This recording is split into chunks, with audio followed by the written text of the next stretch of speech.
Hello guys ल 4x4 को square ग्रिडमा चाहिँ नम्बरहरू यसरी एरेन्ज गर्ने 1 देखि 16 सम्मको ठ्याक्कै 16 वटा नम्बरहरू छ। अनि त्यसको सम चाहिँ जताबाट एड गर्दा पनि 34 हुन पर्यो हैन। यस्तो फ्यान्टास्टिक ट्रिक छ नि, म त्यो हजुरहरूलाई देखाउँछु आज चाहिँ। अनि इजी एकदम, त्यो 3x3 को भन्दा पनि मजा के। मैले आधा घन्टा पौने घन्टा जति लगाएर यो चाहिँ ठक्क पत्ता लगाएँ के यो ट्रिक चाहिँ हैन। अनि बहुत मजा लाग्यो मलाई चाहिँ, त्यही म बताइदिन्छु है त। अब यसमा हजुरहरूले देख्नुभएको छ नि, स्क्वायर छ हैन, 4x4 को स्क्वायर छ हो। यो बाहिर आउटलाइन योहरू जोड्यो भने 4x4 को स्क्वायर छ। मैले यसमा के गर्छु भने यो डायगोनलको नम्बरलाई ठ्याक्कै इन्टरचेन्ज गर्ने, यो 13 र 4 लाई इन्टरचेन्ज गरिदिने हैन। त्यसपछि फेरि अर्को डायगोनलको यो कर्नरको नम्बर 1 र 16 लाई पनि इन्टरचेन्ज गरिदिन्छु हैन। हेर्नु है, टक्क डायगोनलको त्यो कर्नरमा भएको नम्बरलाई इन्टरचेन्ज गरिदिँदैछु हैन।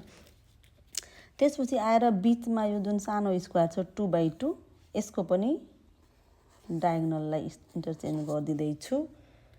अनि त्यसपछि आएर यो वाला यो बिचको सानो स्क्वायरको पनि डायगोनललाई इन्टरचेन्ज गरिदिँदैछु। ल अब यसलाई चाहिँ मिलाएर लेखिदिउँ के हुन्छ है त। इन्टरचेन्ज गर्ने हैन। 16 यहाँ पुग्यो, 16 2 3 एज इट इज हैन।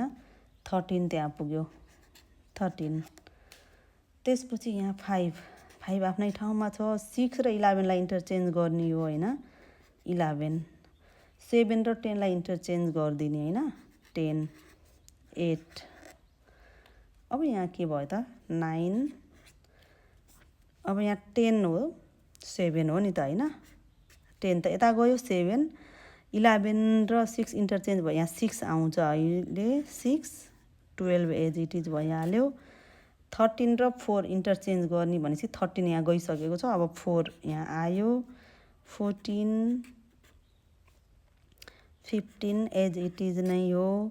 16 र 1 इन्टरचेन्ज गर्दाखेरि के भयो त, यहाँ 1 आयो हैन। हजुरहरूले अब एड गर्नु, यो के छ त, यो जताबाट एड गर्दा पनि 34 आउँछ कि आउन्न हैन। त्यसपछि यो डायगोनली पनि है त।